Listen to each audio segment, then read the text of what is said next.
Folks, I want to ask each one of you, how many of you would agree that there's been at least one relationship in your life that has probably gone downhill because of somebody else's chattering monkey? And this one's harder to admit, and I expect far fewer people will raise their hand. How many of you would agree that there's a relationship that's gone downhill because of your chattering monkey? Good, very reflexive audience, very introspective audience, taking responsibility for their chattering monkeys. Very nice.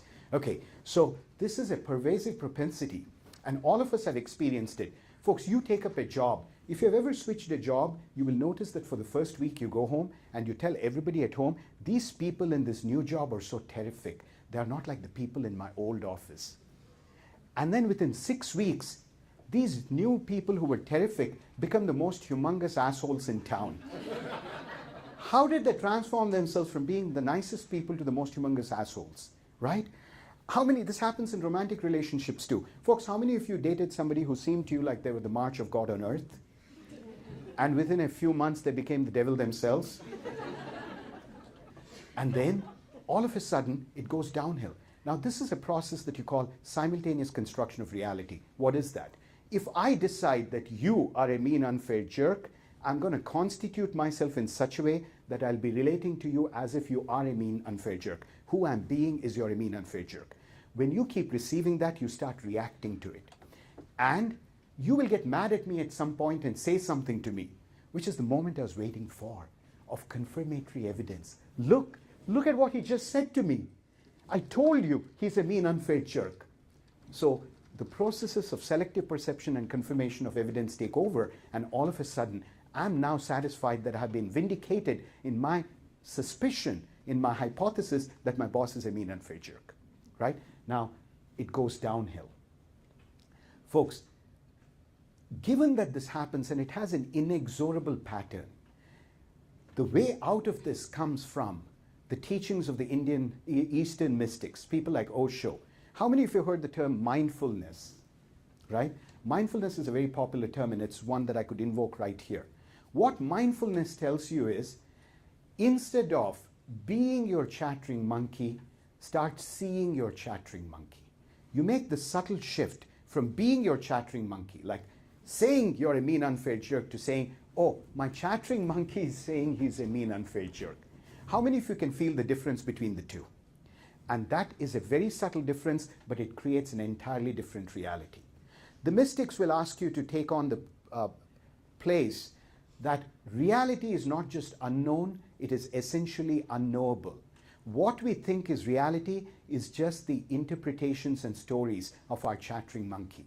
And we make up so many interpretations and stories that our chattering monkey is making up, that we come to believe my boss is a mean, unfair jerk. And once we believe that, we bring it out in them. And then we are determined to prove ourselves right. And then the relationship has gone downhill.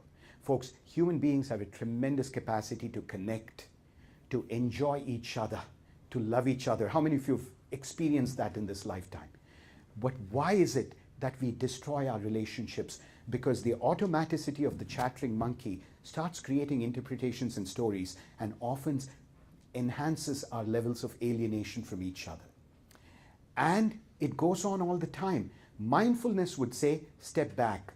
Instead of believing in your chattering monkey, start noticing the process. When your boss walks directly to her office without saying hello to you, you watch. This is what happened in the world of events. But my chattering monkey said, she is mean. Now my boss left for lunch without inviting me. My chattering monkey said, this is so unfair. You start becoming a witness or a watcher of your own thinking. Watcher of your thoughts. This is a theme that is common to so many of the Eastern wisdom traditions, whether you refer to Zen, Taoism, Sufism. Sufism talk about it as watcher on the hills. Imagine somebody who's on the top of the hill looking at everything that's happening in the valley in a dispassionate, almost disinterested way. Osho also invokes the metaphor of the sky. So imagine you look out, you lift the blinds and peer into the sky, you will see a configuration of clouds in the sky. Those clouds, says Osho, are the thoughts in your head. 15 minutes later, those thoughts would have moved. A different set of clouds will be in place. If you can acquire the capacity to understand that what you're looking at is not you, it's just your thoughts, and your thoughts are like clouds in the sky, and they will float across the sky of your inner consciousness. You become a witness. Then you are not devastated or crushed by your own thoughts. You are not confined in the prison of your own thinking. You can watch your own thinking like the clouds are floating by. And if you actually examine an entire lifetime, you will understand what I mean even better. Think about the time you were 5 years old. What do you think the clouds in your sky were about? Also known as your thoughts. What were your thoughts about when you were 5 years old? Mine was about, when will I get my next ice cream? When will I get to go out and play? I love toy buses. When will my daddy bring me a toy bus? These were the clouds in the sky, and that was my world. Now, if I dropped my ice cream cone, it was the functional equivalent of filing for bankruptcy when I'm 50 years old. I said, oh my God, and I'd be wailing like it's the worst disaster that has happened. But to gain perspective, you can't gain it from the same level. You have to gain it from a different level. In any situation, think about it this way, folks. Imagine you're lost in the forest. Somebody who's standing right by your side is not going to be able to navigate you to civilization, to a town. It'll require somebody who's atop a tree or perhaps in a helicopter to say, go this way, go 5 miles to the right and go 5 miles to the south, and so on and so forth. In the same way, you need to get a helicopter perspective on your life, and all of a sudden, life becomes way easier. Our problems and our misery is not given by the circumstances of our life. It's the thoughts that rise in response to these circumstances. How many of you would agree that your chattering monkey causes you more misery than anything else? Right? Because an event by itself is neutral.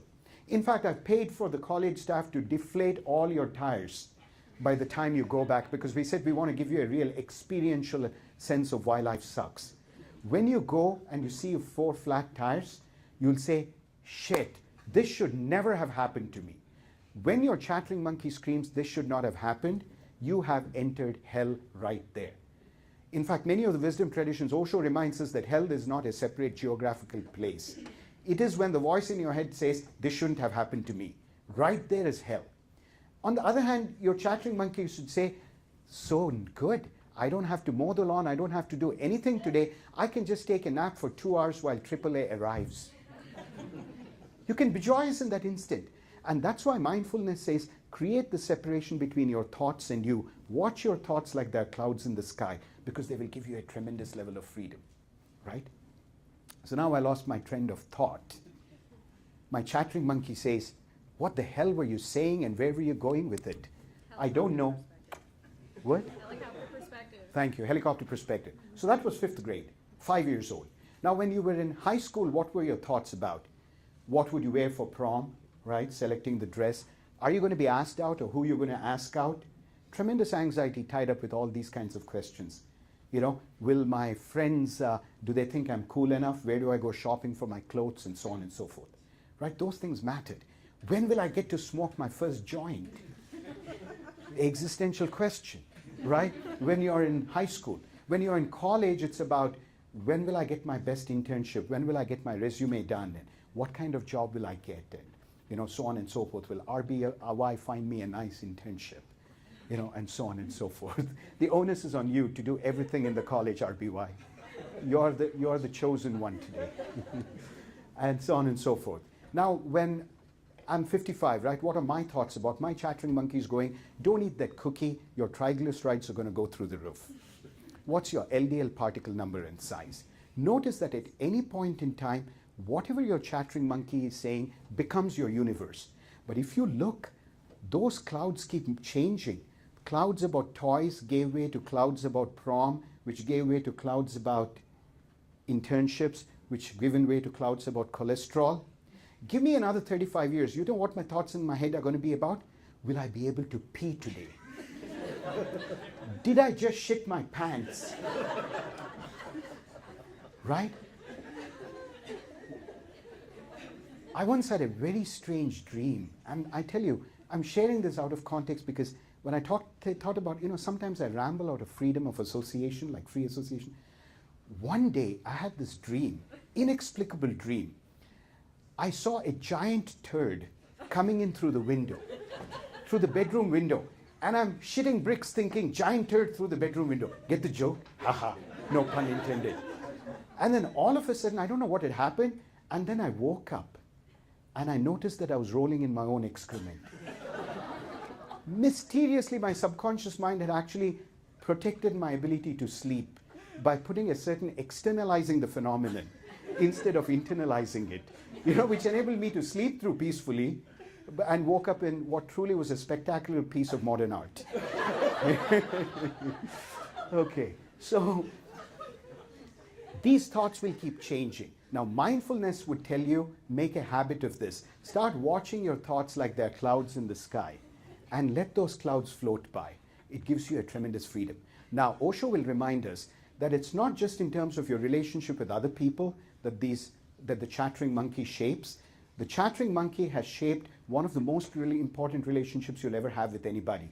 Who is that with? Yourself. Because your chattering monkey made up a bunch of baloney, made up a bunch of shit when you were young, and you swallowed it whole. I'm sorry, that sounds disgusting. It was not intended to come out that way, okay? Come out that way? It's like my subliminal consciousness is on a roll here, tying everything together. Right, because one day you jumped out of bed and excitedly went to play with the kids in the neighborhood. They were in a pretty good mood. They welcomed you, they embraced you, they played nicely with you. Your chattering monkey said, Param, people really like you. Once my chattering monkey said that, I wear a pair of lenses called popular. I think of myself as popular. So when I look at myself in the mirror, I see a popular person. And then because I believe I'm popular, when I have to talk to you, I talk with great confidence. Imagine on another day I get out of bed and then those kids in the neighborhood have been fighting amongst themselves, and the moment I arrive, I become the object of their microaggressions. And then they treat me in a mean way, they mock me, they're cruel to me. My chattering monkey says, Param, be careful, you're not a likable person. And that'll define my relationship to others, because whenever I approach a person, a stranger, the chattering monkey will say, beware Param, people don't really like you. Imagine the level of the determining influence that the voice in your head might have had on you when you're thinking of yourself. For me, for example, all the way through high school, my grades in math were D- or an F+. Because when I was in elementary school, I had a math teacher whose style of explaining math didn't work for me. So my chattering monkey said, Param, you suck at math. And that became the reality. It wasn't until I took my GMAT that I started deconstructing this perception and this interpretation. And all of a sudden, I scored in the 90 percentiles on GMAT, which I know for the highly intelligent audience here is not very impressive, but still is impressive for somebody who had Ds on all their math courses through high school. So all these perceptions, the voice of the chattering monkey affects how we look at ourselves. Now I want to draw something on the board for you here in a minute, which is, I'm scared to go near the speaker in case we get a booming, buzzing world of feedback. But let's see. And Osho talks about this as the fortress. So imagine this is a fortress, okay? I'm not much of an artist. How do I know that? Because my chattering monkey told me I was not much of an artist. My brother Sri is here, and he was the artist in the family. He's also a physicist, but he used to draw beautiful cartoons. And whenever I would draw something, they'd say, oh, he's not like Sri. Sri can draw very well. So even now, I'm paralyzed, not necessarily by a lack of talent, but by my own identity as somebody who sucks at drawing. Okay, so here I am. So think about this as a fortress. Now there's a column of water that surrounds the fortress. What is that called? A moat. I just don't know how to spell the damn word. And I'm not about to embarrass myself in front of two cameras. M-O-A-T? Moat. You and I are standing on the other side of the moat. And we work very hard at our jobs. We are running round and round and round in circles, trying to get somewhere. The tragedy, though, is the depth of your hidden potential. Whatever capacity do you have in terms of your talents and gifts are not going to be discovered by you running around in circles. They are buried in a little chest here, a treasure chest inside the fortress. What does that require you to do? That requires you to jump into the water, swim across the moat, make your way into the interior chamber of the fortress and uncover the hidden treasure of your gifts. But what is the moat? The moat, says Osho, is your identity or is your personality. It is your beliefs about who you think you are. And that becomes your greatest barrier to discovering not what your ordinary strengths are, but the real genius that you bring that's hidden out here. Our personality is a set of perceptions or judgments we have about ourselves, my identity. I might see myself as good at math or bad at math, good at public speaking or bad at public speaking. These various characterizations, self-referential characterizations, which we call self-image or identity, actually come in the way of us discovering our truly hidden potential. It requires us to swim across the moat. Now, this is a very crucial difference between Western and Eastern education. In the West, education has been all about sharpening the intellect, making yourself more logical, analytical. So in other words, the chattering monkey has to become a smarter chattering monkey, and then you're ready to graduate. In the East, we have taken a very different approach. And when I say the East, I must qualify that it's the ancient East, not the modern East and the modern school system. The Eastern mystics believed that the essence of an educated man is their ability to rise above the mind, to get to a state of consciousness that is beyond the mind. In other words, the mind is a trap. If you allow your mind to be in the driver's seat of your life, it's like putting this guy in the driver's seat of your life and asking him to drive down at 70 miles an hour down 480. You'll be in a car crash. What do we mean by that? Let me pick up a tangible example of how our thinking is getting in the way of deeper understanding. Folks, how many of you have been told that poverty is a major social problem? Osho reminds us, why do we consider poverty a major social problem? Because we go to the rich people and ask them, what's the problem? They'll say, those poor people across the street, poverty is the problem. If you go to the poor people and ask them, they might have a different version of the story. Osho asks, is poverty the problem or is greed the problem? How many of you can say that poverty and greed could be two sides of the same coin? But notice, our thinking tells us that poverty is the problem. And then the organizations like the World Bank will spend millions of dollars researching poverty. What an irony. You're trying to build sophisticated economic models of poverty instead of taking the money and alleviating poverty. Why? Because the mind will trap you in logical analysis of the issue, which prevents you from getting a totally different perspective, right? So our personality is a fixed notion that we have of ourselves.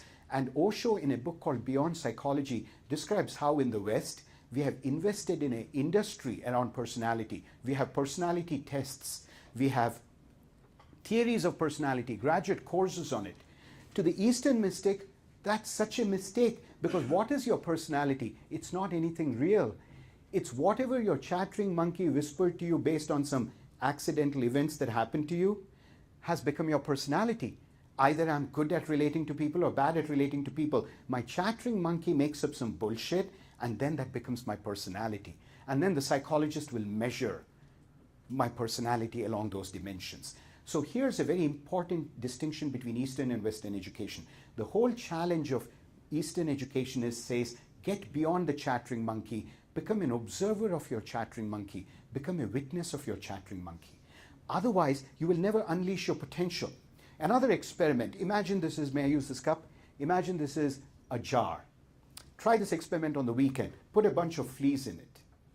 And if you're wondering where will I get some fleas, here you go. She looked a little troubled by any fleas that might come walking out of my beard. Put the fleas in the jar, put a lid on it, leave it there. You'll notice that the fleas jump as high as the lid. After a few hours, remove the lid. The fleas will be jumping up and down, but they will be stuck there. The analogy is to personality. We live inside an imaginary box of assumptions that tell us this is what we are capable of. Those assumptions are in fact inferences that have been constructed out of the things that your chattering monkey has said. So we are all limited in our potential. And how do you release that potential? Remind yourself 20 times in a day, I don't know who the hell I am. Embrace yourself as a mystery. When you can embrace yourself as a mystery, then the journey begins, because you could get to the depth of your inner potential. You know, Disregard whatever you've come to believe as your personality or identity, and discover the mystery that you are within yourself. So folks, the first chapter of this presentation is called the chattering monkey. The solutions is to watch your chattering monkey, to witness your chattering monkey, to become an observer of your own chattering monkey. So when your chattering monkey is saying a bunch of things, you're watching those thoughts go by. It'll give you freedom not only in terms of your relationships, so it's almost like watching a ping pong game. And I know I'm going to exaggerate, nobody watches tennis or ping pong like this. This is what happened in the world of events, this is what my chattering monkey said. This is what happened in the world of events, this is what my chattering monkey said. You become an observer of this internal carnival. Now, I have to remind myself that I'm speaking to a predominantly Western audience. Now, these insights that I'm going to give you for the rest of the session come from a very different pedagogic tradition, which says, don't fix anything, just increase your awareness. There's a joke, in fact, people say in the West, when somebody gets pissed at you, they'll say, don't just stand there, go do something. In the East, they say, Buddha would have said, don't just run around fixing things, stand there and become aware. It's just the opposite. In other words, it's not about fixing things, it's about increasing your awareness. So you're not necessarily trying to get the chattering monkey to shut the fuck up. Because that's what sometimes your chattering monkey says. I've actually seen people tell me that, oh, I'm so glad, Param, I came to your session on the chattering monkey because now I can tell my monkey to shut the fuck up. No, folks, that's horribly abusive and violent. The Eastern mystic says, no, love your chattering monkey. Establish a friendly relationship. Encourage your chattering monkey to talk. But don't confuse that to be reality. In fact, drive to the nearest Whole Foods, buy the chattering monkey some fairly traded bananas and organic honey, and keep him happy. Think about this, folks. This is a revolution. Imagine if I had a chattering monkey on my shoulder keeping company with me every day, I would never need to get on Tinder. I'll have a rich social life with my chattering monkey. Celebrate your chattering monkey. In the Eastern traditions, the whole purpose of these constructs is not to change things. Never get your... How many of you know that if you try to control your mind will become even more voluminous in its output, right? You can never do that. The secret of mindfulness is not controlling the mind, it is watching your mind, creating a level of separation between the stream of thoughts, watching that river flow while standing on the shore. Let the river flow. The river is the stream of thoughts that are flowing. Watching the clouds in the sky, move. And every few minutes there'll be a different set of clouds. And when you establish the degree of separation, you are beginning to sample an enlightened state of consciousness.